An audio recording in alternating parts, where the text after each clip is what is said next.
Olá, prezado aluno do curso de bacharel em teologia da Faculdade FAECAD, da nossa matéria de TS1, Teologia Sistemática 1. Bem, como falei na última aula, esta é a aula de número 9 e é a última aula do semestre da nossa matéria. E o que consta lá no slide e o que eu falei no vídeo é que concluiremos agora esta nossa disciplina e depois vocês terão um período para rever as aulas que foram ministradas e responder também aos questionários. Bem, eu vou estar no fórum, todo dia eu vou entrar no fórum interagindo com vocês. Eu tenho notado que muitos não interagiram no fórum, mas uma parte muito boa colocaram questões, fizeram observações, interagiram com a disciplina. Isso foi muito bom, mas nem todos.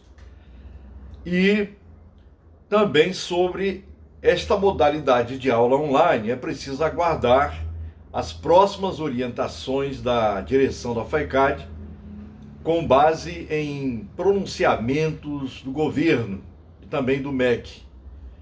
Então, não sei se continuaremos com aulas online ou se voltaremos também às aulas presenciais e também online, chamado de sistema híbrido. Então é só aguardar. Vocês serão informados pelo Departamento de Teologia, tá bom? Então hoje a nossa aula será a aula de número 9, a última aula do semestre da nossa matéria. Espero que você tenha gostado e quero desejar-lhes as boas-vindas agora para esta última aula deste semestre, que é a finalização da parte que trata da criação como obra de Deus. Então a criação é obra da criação, uma obra de amor, do amor de Deus. E finalizando com a temática da assimetria da criação e sua ordem. Existe uma assimetria na criação e eu acho que você já domina bem esse vocabulário. Embora haja uma assimetria, existe uma ordem. Onde o sopro de Deus, que é o seu espírito, a força ativa de Deus, de um Deus pessoal, conforme Gênesis 1, 2 e 2, versículo 7. Como interpretá-lo, esse sopro de Deus? Bem, para uma interpretação segura, é fundamental ter a noção de que esse sopro de Deus se constitui um valor antecipador. Isto é, Deus já era uma realidade. E você pode ver que é uma espécie de promessa, de antecipação de estabelecer novos céus, uma terra. A sua menção do relato, essa menção do sopro de Deus, que pairava sobre a face das águas, a sua menção no relato bíblico desapruma o abismo. Onde havia abismo, não há mais abismo. E faz apreender a presença de Deus, estando presente antes do começo, segundo o desígnio criador de Deus, que precede a criação e a comanda. Deus é antes da criação, ele é eterno. E ele estabeleceu todas as coisas e ele comanda esta criação. Ela não está desprovida do comando de Deus. E também outro sentido compreende prefigurativamente o caos em certos limites. Então você vê o caos, a terra era sem forma e vazia. Portanto, a sua menção, a menção do caos aqui, antecipa o que se passa lá na criação. É um caos, é abismo. E o sopro ou o Espírito de Deus é, por excelência, o que se acha hoje, dado ao povo santo de Deus, que é o povo separado dentre as nações, que é a igreja. Então se percebe muito bem o agir do sopro de Deus pelo seu Espírito, através daqueles a quem Deus estabeleceu para ser seu povo. Portanto, assim, Gênesis 1:2 indica que esse Espírito, justamente, ele perpassa toda a criação e coloca tudo em ordem. Se havia desordem na criação, abismo, caos, então o sopro de Deus ali, pelo seu Espírito que pairava sobre a face das águas, ele está colocando ordem em tudo. E o Espírito de Deus pairava sobre a face das águas, colocando tudo em ordem. Mas ele também se manifestará plenamente em termos escatológicos. O Espírito de Deus precede a obra dos 7 dias e antecipa o depois, sustentando a estrutura da criação com sua força oculta, milagrosa, que muitas vezes o homem e a mulher não compreendem. Sua referência aqui ao relato indica prolepticamente, isto é um progresso, um devir, que se a criação for bem construída de separações, se ela foi construída de uma ordem de separações e de forma também assimétrica, é esta uma via de um reencontro possível, de uma aliança, de um diálogo, de uma história. Considerando que a criação tem a sua origem, a força da palavra de Deus, há entre essa palavra de Deus e o próprio Deus, o Criador, uma relação, existindo fundamentalmente ruptura, distância e exterioridade recíproca. Ruptura porque quando Deus diz haja, houve, e ele fez ali a separação, de forma assimétrica, mas organizada. E também uma distância, porque a própria criação não se confunde com o Criador, então há uma distância que deve ser respeitada. E ao mesmo tempo, uma exterioridade recíproca. Quer dizer, viver, existir é viver para fora. E há uma reciprocidade entre os elementos criados.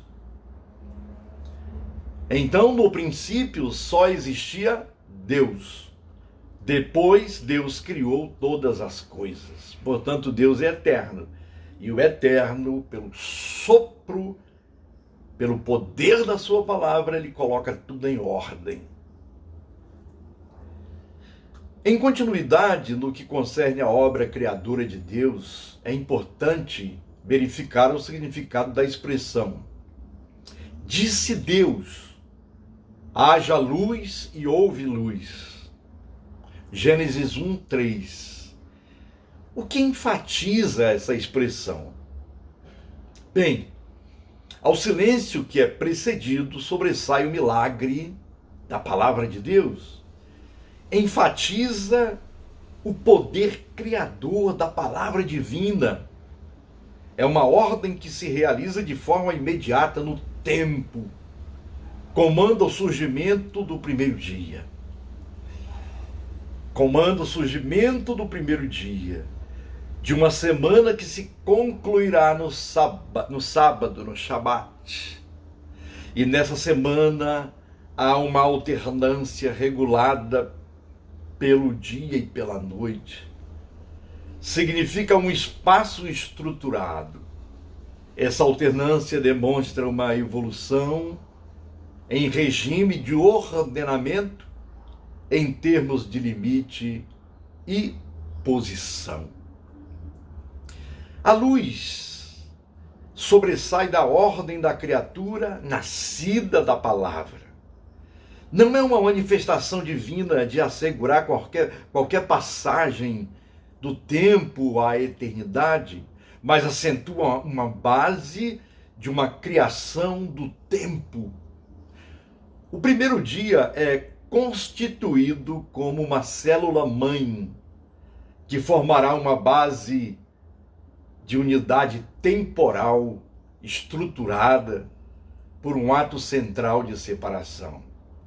Vejam bem que, posteriormente, com o advento do Novo Testamento, o advento de Cristo, esse primeiro dia se configurou como o dia de domingo, o dia do Senhor, como o mais importante. Não que ele seja mais do que os outros, mas é o dia em que se estabelece ali um momento de gratidão, de adoração. E aqui já no Gênesis se prefigurava esse primeiro dia. Oh, maravilha, né? Já se prefigurava esse primeiro dia. Vou falar mais à frente sobre o sábado, o Shabat. Assim, o que governa a criação não tem nada a ver com os astros, mas com a palavra de Deus. O que a Bíblia está nos ensinando é que os astros não governam a vida das pessoas. Os astros não são deuses para serem adorados. Então o texto mostra que os astros, o sol e a lua, as estrelas e tudo que há, os astros, eles são criaturas de Deus. E, portanto, não devem ser adorados, mas o próprio Criador é que deve receber toda a adoração e louvor. Os astros estão inseridos dentro do contexto dos elementos criados.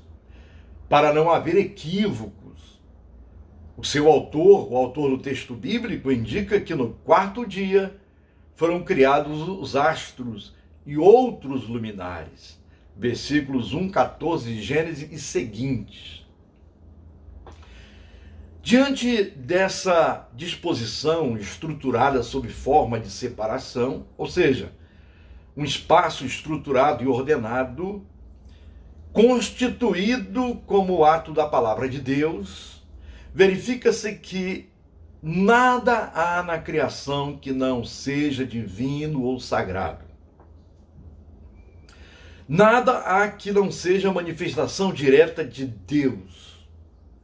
É necessário entender que o que foi criado não contém partes de Deus, como ensinava, por exemplo, o estoicismo, com base no aristotelismo, que a criação ela é divina, porque ela contém partes do divino. Não. Ela não se confunde com a sua criação, como ensina o panteísmo. A criação não é Deus.